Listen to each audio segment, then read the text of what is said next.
बेबाक, बेधड़क और निस्वार्थ। MFP न्यूज, आवाज आम जन की। नहीं बुझाते हैं।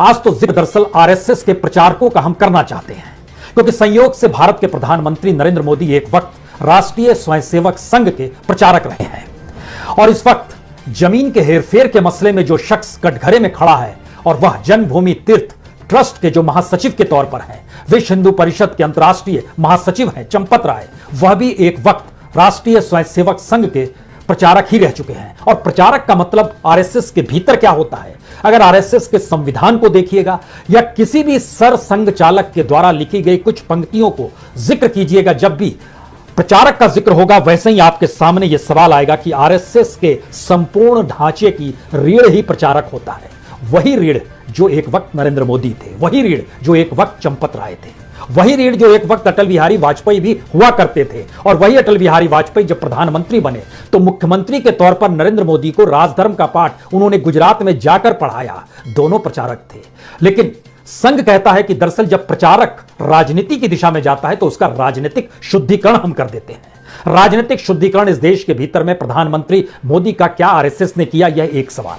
अब यहां पर सवाल होता है कि प्रधानमंत्री भी तो प्रचारक हैं, रहे हैं, और वहीं से वो राजनीति में आए, राजनीतिक शुद्धिकरण के साथ आए। तो 2002 क्यों गुजरात में हुआ, और प्रधानमंत्री उस समय अटल बिहारी वाजपेयी थे जो खुद प्रचारक रहे हुए हैं, वह क्यों गए और उन्होंने राजधर्म का जिक्र क्यों किया? क्योंकि राजनीतिक शुद्धिकरण तो उस समय मुख्यमंत्री का हो जाना चाहिए था जो गुजरात के थे। और जब हम केंद्र की परिस्थिति में आते हैं तो राष्ट्र निर्माण की दिशा से ओतप्रोत प्रचारक जो प्रधानमंत्री भी बन गए, उस प्रक्रिया में जब आप निकल कर आइएगा तो इस देश का कच्चा चिट्ठा हमको लगता है आपके सामने अगर निकल कर आएगा तो आप चौंक जाइएगा कि इस देश में महंगाई जो है चरम पर है। थोक की स्थिति इतनी ज्यादा ऊपर हो गई है जो कि लगभग 13% तक पहुंच गई, जो इससे पहले कभी नहीं थी।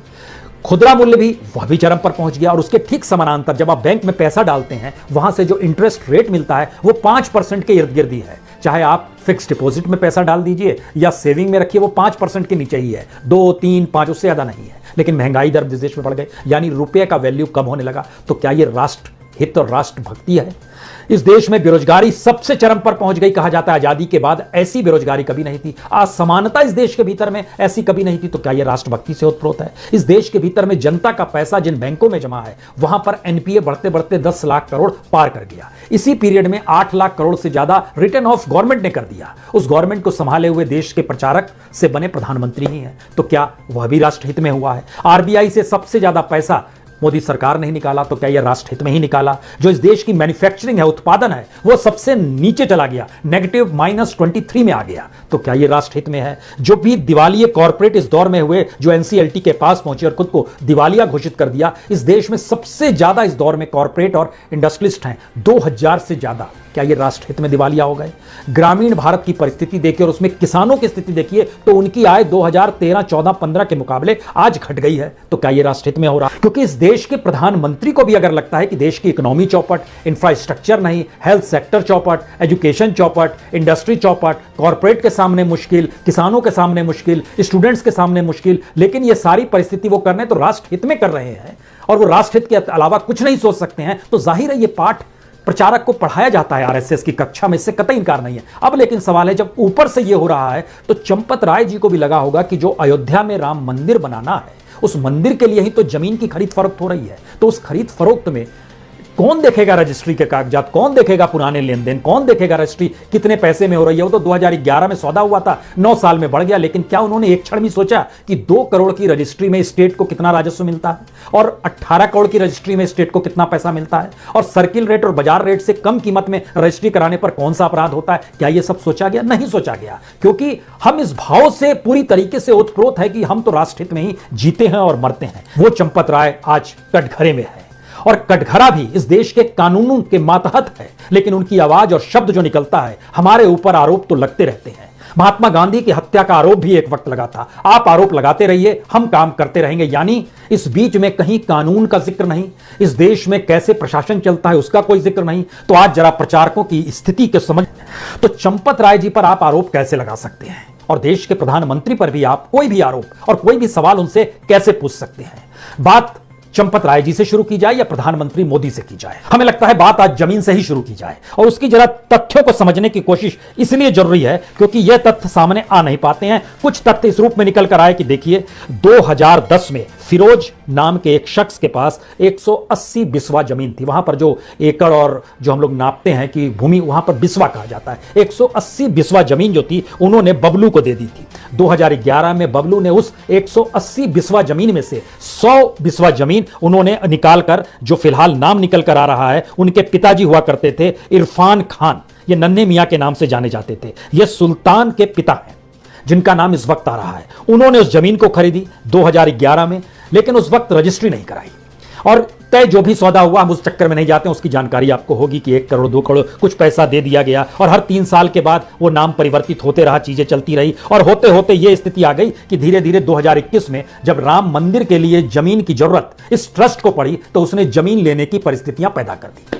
लेकिन सवाल यह नहीं है कि जो चंपत राय कह रहे हैं या देश के रिपोर्टर और मीडिया जिन आंखों से देखना चाह रहा है उससे इतर जरा समझने की कोशिश कीजिए। कुछ देर के लिए भूल जाइए धर्म, श्री राम, राम मंदिर, सिर्फ जमीन की परिस्थितियों को समझिए और उसकी स्थिति में अगर आप खड़े होते तो क्या होता।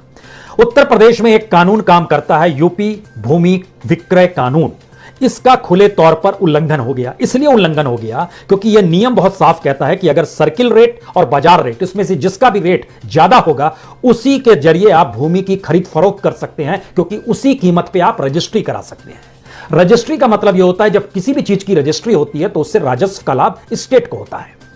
अब जो 2 रजिस्ट्री कराई गई 2 करोड़ और 18 साढ़े 18 करोड़ में, सवाल यह नहीं है इस बीच में वो कहेंगे सौदा तो 2011 में हुआ था, बढ़ते बढ़ते 2021 में इसकी कीमत इतनी हो गई तो हम इस दिशा में क्यों जाएंगे। सवाल कानूनी है। सवाल यह है कि जब आप विक्रय भूमि विक्रय कानून को देखेंगे तो उसमें जो भी व्यक्ति सर्किल रेट या बाजार रेट से कम कीमत पर रजिस्ट्री कराता है तो वह कानूनी दायरे में आ जाता है। इससे रजिस्ट्री कराने के दस्तावेजों को जब आप परखना शुरू करेंगे तो इसमें तो सीधे तौर पर अयोध्या के जो भी एडीएम रेवेन्यू है या जो भी सब रजिस्ट्रार है उनको तो तत्काल निलंबित कर दिया जाना चाहिए।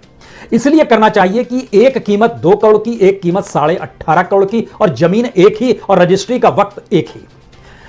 राजस्व का घाटा आप किसे पहुंचा रहे हैं? स्टेट को पहुंचा रहे हैं और स्टेट के जरिए ही आपकी कमाई और आपको नौकरी मिली हुई है। राज्य सरकार का भी यही काम है। इस दिशा में कोई देखने को तैयार नहीं। और रजिस्ट्री के दस्तावेज जब तैयार होते हैं तो उसमें एग्रीमेंट टू सेल का पूरा विवरण शुरू से होता है। इसीलिए जब हम आपसे इस बात का जिक्र कर रहे थे कि 2010 में यह जमीन फिरोज नाम के शख्स के पास थी, फिर वो 2011 में इरफान खान उर्फ नन्हे मियां के पास आ गई जो कि सुल्तान के पिताजी हैं। 2015 में उन्होंने इरफान खान ने अपने बेटे सुल्तान के नाम पर वो जमीन कर दी और यह होते होते यह स्थिति आ गई। पहला झटका कानूनी तौर पर है। अशोक सिंघल जी चेहरा थे लेकिन पर्दे के पीछे चंपत राय जी खूब काम किया करते थे। कहते हैं जिस वक्त बाबरी मस्जिद थी उस वक्त भी पूरी प्लानिंग चंपत राय जी की ही थी। यह भी कहा जाता है उन्होंने जितनी मशक्कत की उसी का एक असर था कि 5 अगस्त 2020 को जब भूमि पूजन हो रहा था और प्रधानमंत्री वहां पर मौजूद थे, भूमि पूजन के लिए पूजा पाठ कर रहे थे, उस समय मंच संभाले हुए शख्स जो था वो चंपत राय जी थे क्योंकि उनकी महत्ता बड़ी है।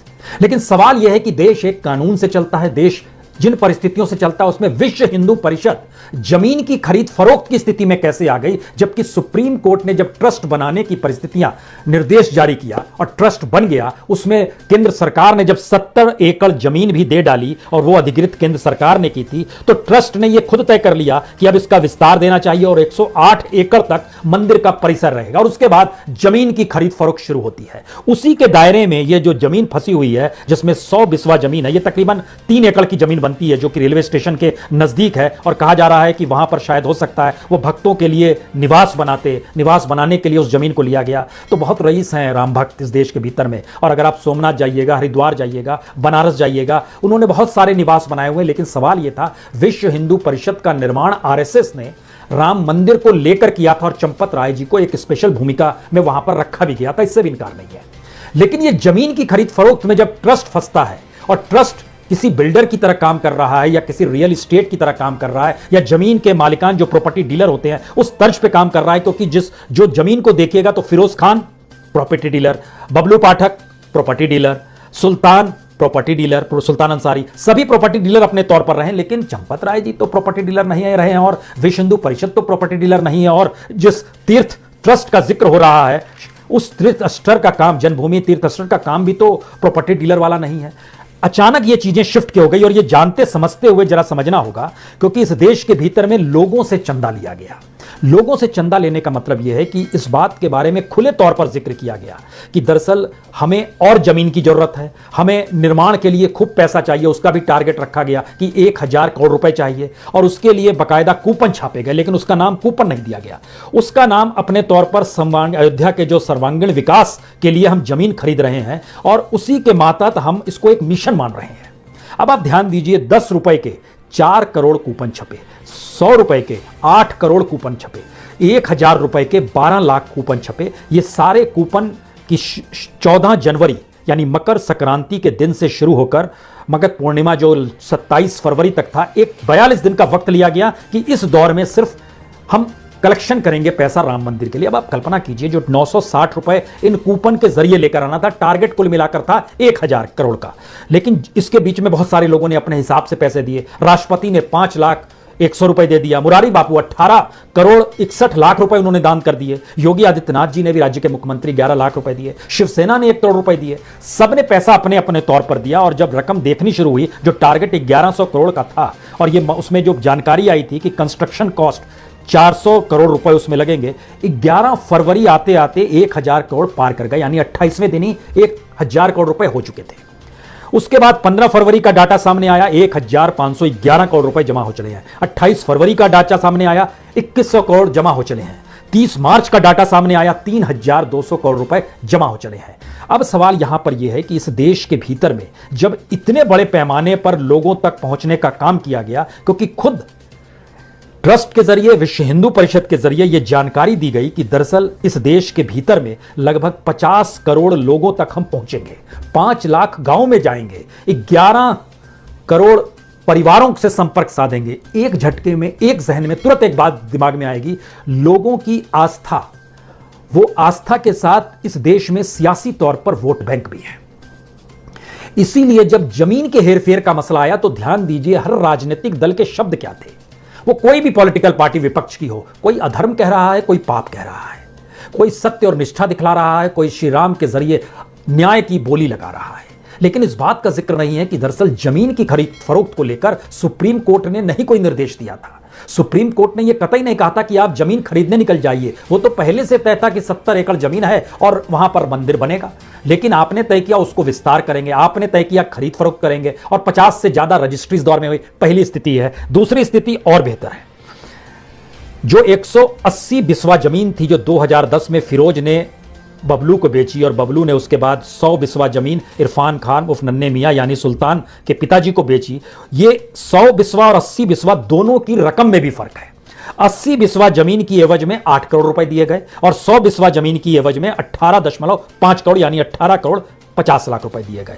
अब सवाल यह है कि जिस तरीके से जमीन की कीमत बढ़ रही है, जिसका जिक्र विश्व हिंदू परिषद ने भी किया, ट्रस्ट ने भी किया, राज्य भी कर रहा है, क्योंकि राज्य भी अपने तौर पर अयोध्या के मंदिर के इर्द गिर्द जो भी चकाचौंध आता है उसके तहत वो जमीनों की खरीद फरोख्त वहां पर कर रहा है। जमीन के रेट बढ़ गए हैं। जमीन के रेट की जानकारी आती है कि 20 से 50 लाख प्रति बिस्वा हो गई है। उस लिहाज से भी अगर देखिए तो जाहिर है यह रकम बहुत कम है। जब यह स्थिति आ जाती है तब इसमें ऐसे ही शब्द बोलते हैं, और हर राजनीतिक दल अपने तौर पर यही कहता है कि हम तो देख रहे हैं अधर्म हो रहा है, पाप हो रहा है, लेकिन जरा तरीके को देखिए कि इस देश के भीतर में अगर वाकई नहीं पता है, लेकिन वाकई अगर कूपन देश भर में पहुंचे तो 50 करोड़ लोगों तक पहुंचे, ये लोग 11 करोड़ परिवारों तक पहुंचे, 5 लाख गांवों तक पहुंचे, और 14 जनवरी यानी मकर संक्रांति से लेकर माघ पूर्णिमा यानी 27 फरवरी यानी 42 दिनों में 3 से 4 लाख कार्यकर्ता जो विश्व हिंदू परिषद के थे वह देश भर में घूमते रहे। वो मानते रहे कि इस देश के युवाओं को बताना जरूरी है, जो 35 साल तक की उम्र के नौजवान हैं, उन्हें नहीं पता है राम जन्मभूमि का इतिहास, नहीं पता है, तो सबको बुकलेट बांटेंगे। ये सारे काम हुए हैं।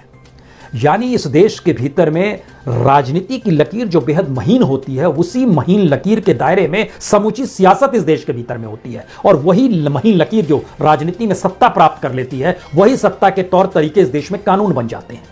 उस सत्ता को पाने वाले जो लोग होते हैं, उनकी जो भी शिक्षा जहां से मिली होती है, वही शिक्षा इस देश में कॉन्स्टिट्यूशन बन जाती है, कानून बन जाती है, और वही चीज इंप्लीमेंट हो जाती है। क्या कुछ ऐसा इस देश में हो रहा है कि सत्ता थी तो भी इस देश के भीतर में, चाहे वो विश्व हिंदू परिषद हो, चाहे स्वदेशी जागरण मंच हो, चाहे मजदूर संघ हो, चाहे किसान संघ हो, जितने भी इनके ऑर्गेनाइजेशन थे सभी अपने तौर पर विरोध करते थे, सड़क पर आते थे, लेकिन आज की तारीख में कोई आपको आरएसएस नजर नहीं आएगी, क्योंकि आरएसएस ही सत्ता है और सत्ता ये मानकर चल रही है कि वो आरएसएस के लिए ही तो जमीन बना रही है, तो फिर सारी चीजें एक झटके में गायब हो गई। इसीलिए ना आपको विश्व हिंदू परिषद नजर आएगी, ना स्वदेशी जागरण मंच नजर आएगा, ना भारतीय मजदूर संघ नजर आएगा, ना भारतीय किसान संघ नजर आएगा, ना अखिल भारतीय ग्राहक पंचायत नजर आएगी। इस देश में कंज्यूमर की भी हालत बुरी हो गई। ना लघु उद्योग भारती नजर आएगी, ना ही सामाजिक समरसता मंच नजर आएगा। भीड़ तंत्र जब इस देश में हत्याएं कर रही थी तो सामाजिक समरसता मंच भी नहीं था। 40 से ज्यादा संघ के ऑर्गेनाइजेशन इस दौर में जो भी संभाले हुए, उसके पास क्या काम है अगर पूछ लीजिएगा तो शायद वो आपके सामने हाथ जोड़कर कहेगा क्षमा कीजिए। सत्ता देखिए अच्छी चल रही है, बहुत शानदार चल रही है। बहुत बहुत शुक्रिया, बहुत बहुत शुक्रिया।